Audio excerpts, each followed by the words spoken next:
ইতিমধ্যে জেনে গেছেন আজকের এই সাংবাদিক সম্মেলনের উদ্দেশ্য কি। গতকাল 19শে সেপ্টেম্বর সত্যি এই ভারতবর্ষের প্রত্যেক নারীর জন্য এক গৌরবময় দিন ছিল। 2014 সালের 26শে জানুয়ারি প্রধানমন্ত্রী রূপে নরেন্দ্র মোদীজি মা ভারতীর দায়িত্ব নিয়েছিলেন। আমরা সেদিন থেকে আজ পর্যন্ত যদি দেখি, সামাজিক অর্থনৈতিক নারীর ক্ষমতায়নের মাধ্যমে এই ভারতের উত্থান, এই ভারতের ক্ষমতায়ন, এই চেতনা, এই ভাবনাকে সাথে নিয়ে ভারতবর্ষের প্রধানমন্ত্রী নরেন্দ্র মোদীজি এই ভারতের নারীকে এগিয়ে নিয়ে যাচ্ছেন।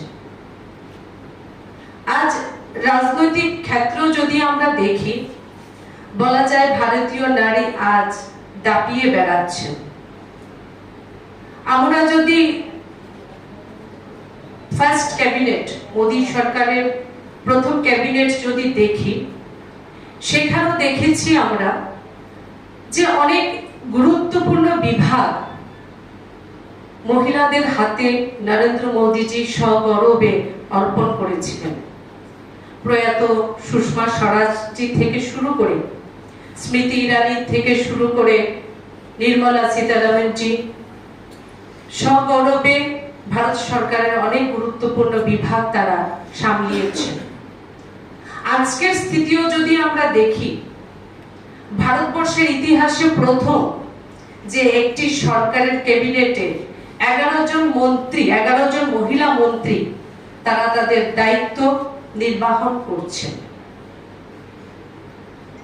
আমরা 2014 থেকে 2023 এই যে মোদী সরকারের এই যাত্রাটাকে আমরা বলতে পারি যে ওমেন এম্পাওয়ারমেন্ট থেকে ওমেন লেড এম্পাওয়ারমেন্টের এই যাত্রা।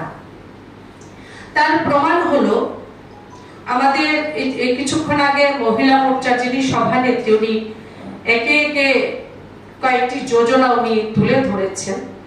আসলে এই অল্প সময়ের পরিসরে ভারতবর্ষের প্রধানমন্ত্রী আমাদের যা দিয়েছেন সেটা তুলে ধরাও অসম্ভব। আপনারা যদি দেখেন যে প্রধানমন্ত্রী আবাসন যোজনা, তার মাধ্যমে আমাদের প্রধানমন্ত্রী মহিলাদের স্বাভিমানের সাথে বাঁচতে যেরকম ভাবে শিখিয়েছেন, অন্যদিকে উজ্জ্বলা যোজনা দিয়ে মহিলাদের চোখের জল প্রধানমন্ত্রী নরেন্দ্র মোদীজি মুছে দিয়েছেন। একদিকে যদি আমরা দেখি start up India, stand up India মুদ্রা লোনের মাধ্যমে ভারতবর্ষের প্রধানমন্ত্রী নরেন্দ্র মোদীজি এই ভারতের নারীকে যেভাবে নিজের পায়ে দাঁড়াতে শিখিয়েছেন, অন্যদিকে জনধন যোজনার মাধ্যমে, জনধন যোজনা দিয়ে দেশের অর্থনীতিতে মহিলাদের অংশগ্রহণকে সুনিশ্চিত করেছেন। ঠিক এরকমই একটি যুগান্তকারী ঐতিহাসিক সিদ্ধান্ত গতকাল আমরা দেখলাম নতুন সংসদ ভবনে, যেটা অভূতপূর্ব, বহুল প্রতীক্ষিত ছিল এবং সবচেয়ে বড় খুশির সাথে দুর্ভাগ্যজনকভাবে বলতেও হয় যে এত সরকার আসলো, ভারতবর্ষ স্বাধীন হয়েছে সে 1947 সাল থেকে আজ পর্যন্ত এত সরকার দেখলাম, এত সরকারের প্রধানমন্ত্রী দেখলাম, অথচ আমাদের মহিলাদের রাজনৈতিকভাবে অধিকারকে সুনিশ্চিত করতে হবে। রাজ্য এবং দেশের নীতি প্রণয়নে মহিলাদের অংশগ্রহণকে আরো সুনিশ্চিত করতে হবে, আরো শক্তিশালী করতে হবে।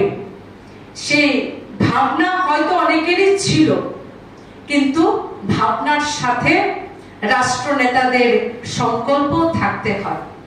সেই সংকল্পের অভাবের জন্য আমাদের এই অধিকারের জন্য এতটা বছর অপেক্ষা করতে হলো।